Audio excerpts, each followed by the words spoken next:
आज का टॉपिक है सेकेंड ईयर की क्लास में ऑर्गेनिक एवोल्यूशन। ऑर्गेनिक एवोल्यूशन को बोलते हैं जैव विकास। जैव विकास है क्या? जैव विकास की परिभाषा होती है जीव जंतुओं में होने वाले क्रमिक परिवर्तन को। ध्यान रखना, जैव विकास की परिभाषा है जीव जंतु में होने वाले क्रमिक परिवर्तन को जैव विकास कहते हैं। हालांकि हमने कल आपको बताया था विकास वाला चैप्टर इस साल नहीं है कोर्स में, बोर्ड में, लेकिन इसके बावजूद भी कुछ परिचय की दृष्टि से, कंपटीशन की दृष्टि से इसको हम पढ़ाई दे रहे हैं।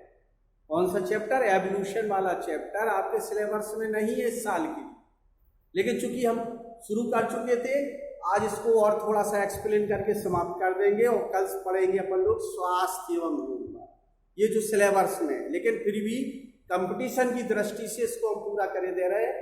तो जैव विकास की परिभाषा क्या होती है? जीव जंतुओं में होने वाले क्रमिक विकास को, क्रमिक परिवर्तन को, मतलब एक छोटा पौधा बड़ा हो जाएगा ये विकास नहीं है, परिवर्तन होना। जैसे हमने बताया कि मनुष्य का निर्माण कहाँ से हुआ था? छछूंदर से हुआ। छछूंदर से जाकर के होमो सेपियंस बना। इस परिवर्तन को, क्रमिक परिवर्तन को जैव विकास कहते हैं। अब जैव विकास में प्रमाण देखिए, सबसे पहले क्या है? सिद्ध कर। प्रमाण क्या है? प्रमाण का मतलब होता है कि कैसे सिद्ध करोगे कि इनका जो है क्रमिक परिवर्तन हुआ। तो एक पहला दिया था उन्होंने, कंपैरेटिव एनाटॉमी।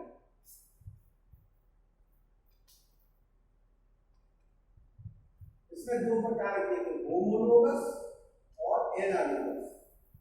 होमोलोगस माने समजात और समवृत्ति। समजात का मतलब होता है जिन जंतुओं के अंगों, दो चीजें, उत्पत्ति संरचना समान है, कार्यों में अंतर है, उनको क्या बोलते हैं? समजात अंग। उत्पत्ति संरचना समान और कार्यों में डिफरेंस है, वो क्या कहलाया है? Homologous organ. और एनालोगस क्या है?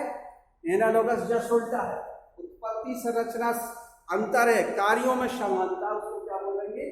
एनालोगस। ये होमोलोगस हुआ और दूसरा क्या हुआ? तो इसमें क्या एग्जाम्पल आएगा? होमोलोगस में समान संरचना है, उत्पत्ति संरचना समान है, कार्यों में अंतर है, होमोलोगस। एनालोगस में उत्पत्ति संरचना अलग अलग है, कार्यों में समानता, उसको क्या बोलेंगे? एनालोगस। ये परिभाषा उदाहरण भी बताते हैं।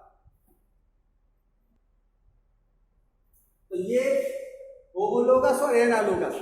अब क्वेश्चन ये उठ रहा है कि होमोलोगस में क्या है? होमोलोगस का हमने परिभाषा बताई। परिभाषा क्या है? जैसे उदाहरण के लिए उत्पत्ति और संरचना समान है। जब उत्पत्ति संरचना समान है और कार्यों में अंतर है, फॉर एग्जाम्पल मनुष्य के हाथ है, घोड़े के अग्र पैर है, शील के पिलपर है और पक्षियों के पंख हैं, तो इनका क्या होता है? उत्पत्ति संरचना तो समान है, लेकिन इनके कार्यों में क्या हो जाता है? डिफरेंस हो जाता है। तो क्या हुआ? ये समजात।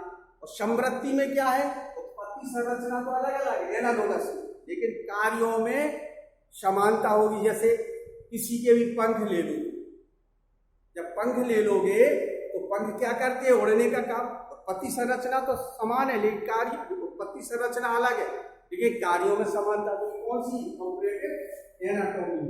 अब दूसरा पार्ट है, ये पहला हो गया आपका, कौन सा? तुलनात्मक से प्रमाण। संयोजी जंतुओं से प्रमाण माने संयोजी जंतु का मतलब है एक ऐसा जंतु है जिसमें दो के लक्षण पाए जाते हैं। फॉर एग्जाम्पल आर्क्योटेरिक्स है।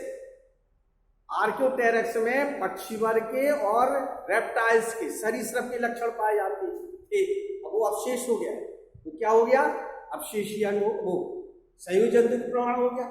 युगलीना का नाम सुना होगा, पौधा भी है और जंतु भी है, क्योंकि उसमें क्या होता है? क्लोरोफिल पाया जाता है। पेरिपेटस अंडे देने वाला स्तनधारी है। न्यूक्लाइना आर्थ्रोपोडा एनिलिडा। ऐसे बहुत सारे जीवाणु जंतु और पौधे के बीच की कड़ी है। विषाणु सजीव और निर्जीव के बीच की कड़ी, यानी दो के बीच लक्षण आ जाए तो क्या हो गया? संयोजी जंतुओं से प्रमाण। अवशेषी अंगों से प्रमाण। जब अवशेषी अंगों से प्रमाण पढ़ेंगे, अवशेषी अंगों में, अवशेषी अंग के प्रमाण का मतलब है कि पहले थे वो आज नहीं है। मुख्य रूप से तीन उदाहरण पढ़ना आपके अवशेषीय अंगों में एक तो क्रमिरूप परिशेष का, निवेशक पटल और कर्णपल्लव की पेशियां। निवेशक पटल क्या है? पहले आंखों के ऊपर ये पलकें आईलिड्स नहीं पाई जाती थी, तो पहले क्या है, अपन लोग पानी वगैरह में देख सकते थे, लेकिन ये पलकों की वजह से उनकी आवश्यकता नहीं हुई, धीरे धीरे क्या हो गए, वो नष्ट हो गए, समाप्त हो गए। दूसरा क्रमिरूप परिशेष का, आंत में इंटेस्टाइन पाई जाती थी, इसमें सेल्यूलोज पचाने की क्षमता होती थी। अब चूंकि भोजन अपन लोग कैसा खाने लगे, पका हुआ, इसलिए उसका महत्व खत्म हो गया।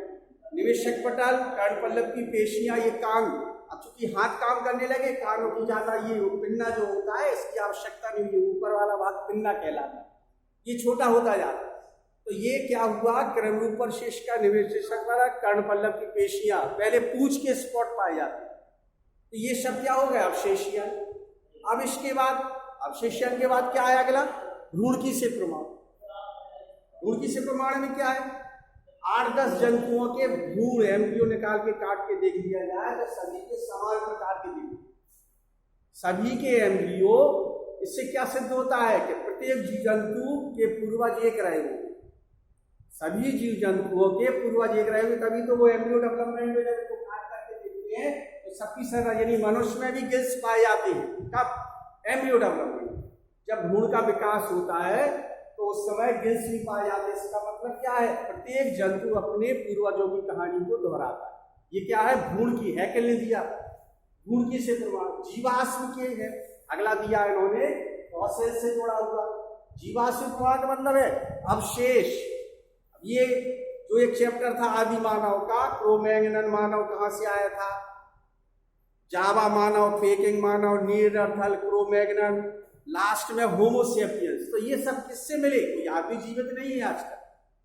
उनके अवशेष, हड्डियां कहीं खोपड़ी मिली, कहीं कहीं मिली, उनको देख करके वैज्ञानिकों ने उम्र लगा करके बताया कि इसके पहले ये थी, इसके पहले ये थी। ये क्या हुआ, जीवाश्मों से प्रमाण। वर्गीकरण से प्रमाण, वर्गीकरण में प्रोटोजोआ से लगाकर ये कहां पहुंचा, कॉर्डेटा यूफीरिया तक। क्रम से धीरे धीरे क्रमिक होने वाले परिवर्तन को क्या नाम दिया, जैव विकास। ऐसे ही धीरे धीरे आप कोई भी प्रमाण का वर्णन कर सकते हैं। इसके बाद लेमार्कवाद, डार्विनवाद, उत्परिवर्तनवाद। लेमार्कवाद की कहानी सुन लीजिए। लेमार्कवाद क्या है, लेमार्क ने दिया था फिलॉसफिक जूलॉजी।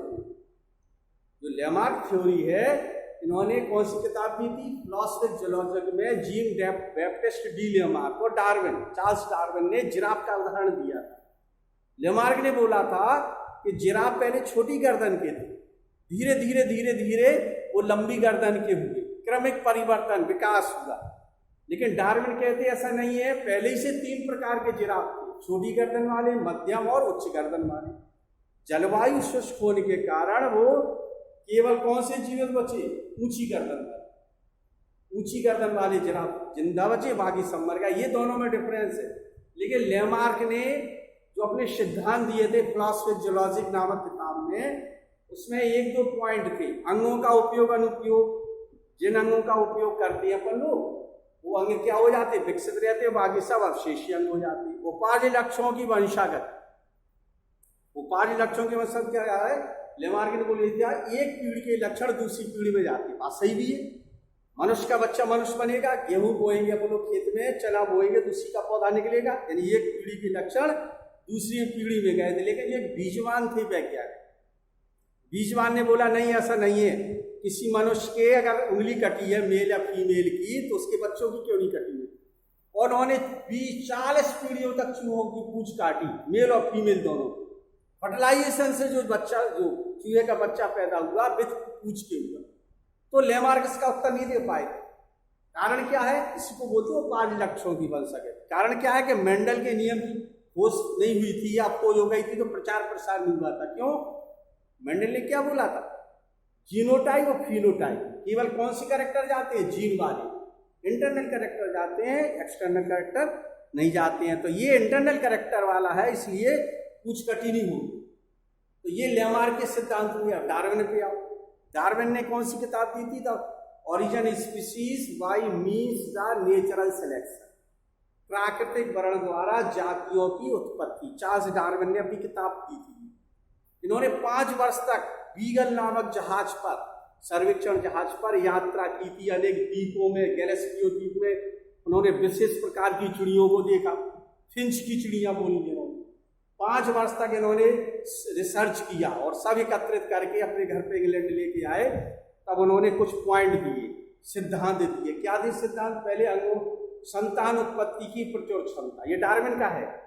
प्राकृतिक वर्णवाद बोलते हैं डार्विनवाद। संतान उत्पत्ति की, यानी उन्होंने कहा कि एक बार में शीप मान लो 1 लाख अंडे देती है। अगर ऐसे 10-20 शीप हुई तो पूरा समुद्र भर जाएगा 10-20 साल। वर्ष में 2 बार अंडे देना है, लेकिन ऐसा नहीं होता है। वो ये ना, रोटी कपड़ा और मकान, बात सुन रहे कि नहीं? तो उतने ही जीवित रह पाते हैं जितना कि वो सुरक्षा कर पाते हैं, तो बाकी सब नष्ट हो जाते हैं। समुद्र में दिया, पूरे 1-2 किलोमीटर फैल जाते हैं अंडे, उनका उपयोग नहीं हो पाता। दूसरे एनिमल्स क्या कर लेते हैं? खा लेते हैं। तो क्या हुआ? संतान उत्पत्ति की प्रचुर क्षमता। दूसरा क्या है?